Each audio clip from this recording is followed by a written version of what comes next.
Hi hello வணக்கம். This is Jenny John with me always the God's love story. So இன்றைக்கி நம்ம யாரை பற்றி தெரிஞ்சுக்க போகிறோம் அப்படின்னா பார்த்தலோமியோ.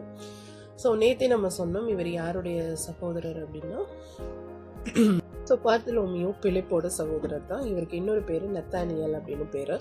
ஸோ இப்போ ஜீசஸ் இவரை பார்த்து என்ன சொல்கிறாரு அப்படின்னா யூ ஆர் த, அதாவது நீ தான் உண்மையான இஸ்ரவேலர், கள்ளம் கபடமற்றவர், நல்ல குணம் இருக்குது அப்படிங்கிற பாராட்டு மொழிகளை இயேசுவிடமிருந்து பெற்ற மிகப்பெரிய மனிதர் யார் அப்படின்னு கேட்டிங்க அப்படின்னா இந்த பார்த்தலோமியோ.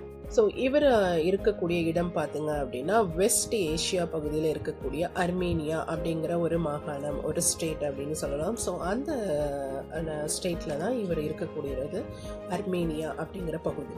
ஸோ இந்த அர்மேனியா பகுதியில் இவர் வந்து ஜீசஸ்க்காக முதல்னு சொல்ல முடியாது, இரத்த சாட்சியாக, அதாவது தோல் உரிக்கப்பட்டு தலைகீழாக தொங்க விடப்பட்ட ஒரு இரத்த சாட்சி அப்படின்னு கேட்டிங்க அப்படின்னா இந்த பார்த்தலோமியோ.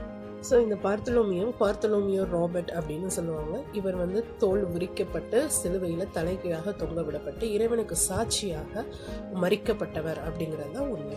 ஸோ இவரும் இன்றிடத்துல தனது சகோதரர் பிலிப் மாதிரியே இவருக்கும் வந்து சமாதிகள் இருக்குது, ஆலயம் இருக்குது, அதுலேயும் மக்கள் வழிபாடு செய்கின்றனர் அப்படிங்கிறது தான் உண்மை. ஸோ இவரும் ஒரு புனிதர், அப்போஸ்தலர். இவர்கிட்டையும் மக்கள் ப்ரேயர் பண்ணும்போது இவரும் பல அதிசயங்களை மக்களுக்காக செய்து கொண்டிருக்கிறார். ஏன்னா இறைவனிடத்தில் நேரடியாக பேசி அவரை பார்த்தவர்.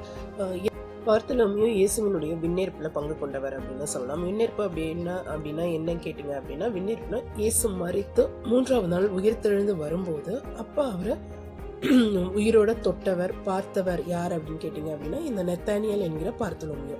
ஸோ அதனால அவருடைய அதிசயங்கள், அவருடைய ஆசீர்வாதங்கள் அப்படிங்கிறது நெத்தானியலுக்கு அதிகமாகவே இருக்கும்.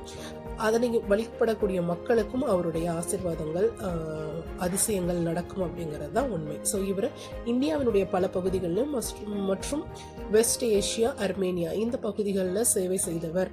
ஒரு பிரீஸ்டாகவும் சரி, தன்னை இயேசுவினுடைய சீடராகவும் அறிமுகப்படுத்தி கொண்டார். எப்போதுமே தனது கையில் வந்து ஒரு வாளை வைத்து கொண்டே பாதுகாப்பாக இருந்தார் அப்படிங்கிறது தான் பார்த்தலோமியோடைய வாழ்க்கை வரலாறு நம்ம தெரிஞ்சுக்கொள்வது. ஸோ தொடர்ந்து அடுத்த நிகழ்ச்சியில் வேறு ஒரு சீடரோடு சந்திப்போம். நன்றி.